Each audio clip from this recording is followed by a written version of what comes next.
Hi friends, today we will be making a one big giant blue whale. Are you ready to make it? We will be needing only three colors today.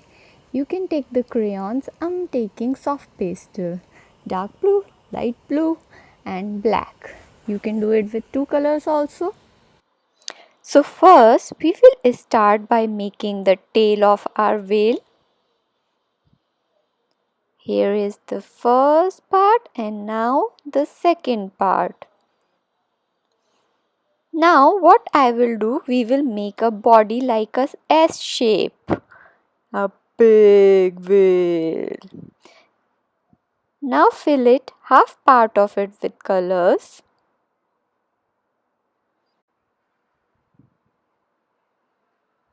Now start shading the half part of the whale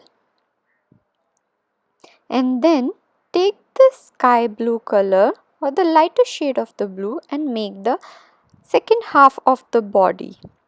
Just make some. Now use your finger to fill all the colors. Only use it on the upper half of the body.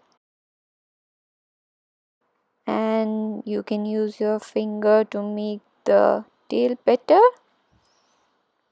And I think our whale is almost ready. All is left is now make a smile and a big eye of our whale. Isn't it looking cute? Now let's make some flippers of our whale using the light blue color. One flipper and second flipper. Let's sprinkle some water from him. Do subscribe to my channel for more such videos.